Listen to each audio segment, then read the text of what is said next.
반갑습니다. 오늘도 우리 영혼이 말씀으로 채워지기를 바라며 예수를 쓰다에 참여하시는 우리 빈내리 교회 성도님들을 주님의 이름으로 축복합니다. 함께 읽고 묵상하며 써내려갈 때에 오늘도 변함없는 은혜를 주시길 소원합니다. 오늘 말씀은 마태복음 7장 24절에서 27절인데요. 화면을 보시면서 함께 읽겠습니다. 그러므로 누구든지 나의 이 말을 듣고 행하는 자는 그 집을 반석 위에 지은 지혜로운 사람 같으리니 비가 내리고 창수가 나고 바람이 불어 그 집에 부딪히되 무너지지 아니하나니 이는 주추를 반석 위에 놓은 까닭이요 나의 이 말을 듣고 행하지 아니하는 자는 그 집을 모래 위에 지은 어리석은 사람 같으리니 비가 내리고 창수가 나고 바람이 불어 그 집에 부딪힘에 무너져 그 무너짐이 심하니라. 바닷가에 자리 잡은 갈베스톤에 가면 독특한 구조의 주택을 볼 수 있죠. 1층에는 기둥만 세워져 있고 2층부터 집이 있습니다. 왜 집을 이렇게 짓는가 하고 물어보니까요. 바닷가에 있다 보니까 물난리를 자주 경험하게 되었다고 합니다. 그래서 1층은 다른 시설을 만들지 않고 기둥만 세워두는 것이죠. 그래서 이런 독특한 형태의 집을 짓게 되었다는 이야기를 들었습니다. 갈베스톤 해안가에 사는 사람들은 그동안 물로 인한 피해를 많이 경험했기 때문에 그로 인한 피해를 줄이기 위해 이 같은 형태의 집 구조를 만들기 시작한 것 같습니다. 예로부터 물을 관리하는 것을 치수 사업이라고 했는데요. 홍수가 날 때, 또 가뭄이 들었을 때, 모내기를 할 때, 추수할 때, 그때에 맞게 적절한 물 관리, 대응을 할 수 있는 사람이 나라의 지도자가 될 수 있었습니다. 여기 갈베스톤 역시 바닷가에 위치한 도시이기 때문에 물로 생길 수 있는 위기를 잘 대처할 필요가 있었는데요. 이들은 삶의 터전을 떠날 수가 없었습니다. 또 관광산업으로 돈을 벌어야 했기 때문에 어떻게든 방법을 찾아야 했고 이들은 높은 기둥을 세워서 집을 바닥과 멀어지게 하는 방법을 택한 것입니다. 이스라엘은 물론 광야에 있는 땅이었지만 이 물로 인해 생겨나는 어려움이 있었습니다. 그 전에 먼저 오늘 말씀을 조금 살펴봤으면 좋겠는데요. 오늘 말씀 속에는 반석 위에 집을 지은 사람과 모래 위에 집을 지은 사람을 비교하고 있습니다. 어쨌든 두 사람 모두 집을 짓고 있는 것을 보면 나름대로 기술자였습니다. 하지만 이 둘 사이에 기본적인 차이가 있었는데요. 집을 짓는 행위는 같았지만 어디 위에 집을 지었느냐, 바로 이 점이 둘 사이의 다른 점이었습니다. 이 중에 한 사람은 집을 짓는데 반석 위에 집을 짓기로 했습니다. 또 한 사람은 모래 위에 집을 짓기로 하였죠. 똑같이 집을 짓기로 했지만 일의 양이 달라질 수밖에 없었습니다.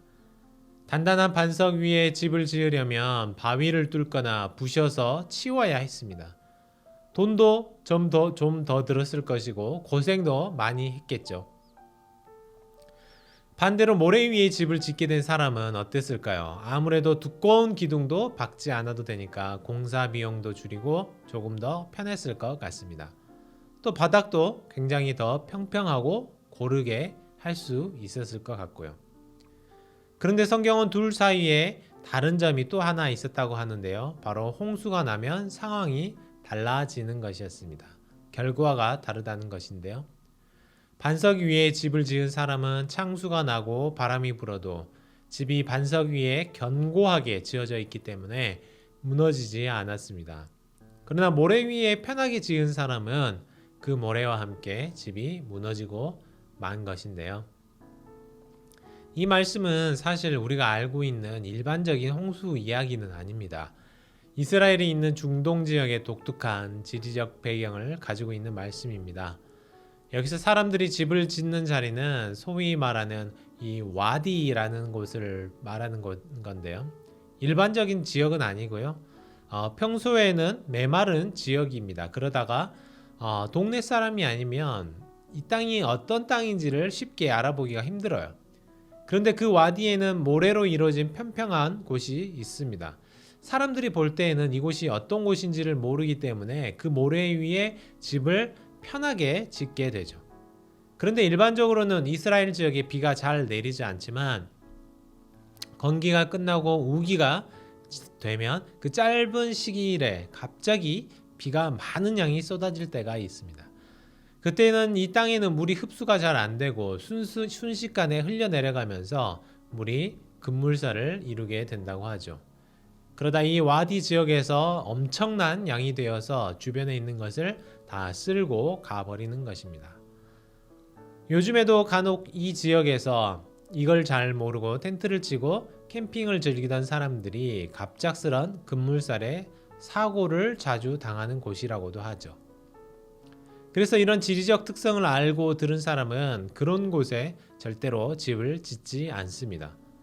그럼에도 거기에 집을 짓는 사람은 정말로 미련한 사람일 것입니다. 한국도 그렇습니다. 예전에 고등학교를 다닐 때였는데요. 저희 교실이 있는 건물 뒤편에 급식소 건물을 지었습니다. 그런데 신기한 건 제 어린 눈으로 봤을 때는 그냥 쉽게 뚝딱뚝딱 지을 거라고 생각을 했어요. 그런데 이게 한참 동안을 기둥 세우는 일만 하는 거였습니다. 전봇대보다 더 두꺼운 기둥을 엄청나게 땅속 깊이 박아대고 있었습니다. 이유를 들어보니까 기초를 튼튼하게 해야 하는데 아래에 바위층이 있으니까 거기까지 뚫어야 한다는 것이었습니다. 그만큼 건물을 지을 때 기초 공사가 중요하다는 것이겠죠. 그래서 반석 위에 집을 지은 사람과 모래 위에 집을 지은 사람의 차이가 생겨나게 된 것입니다. 그렇다면 반석 위에 집을 짓는다는 것이 무엇을 의미할까요?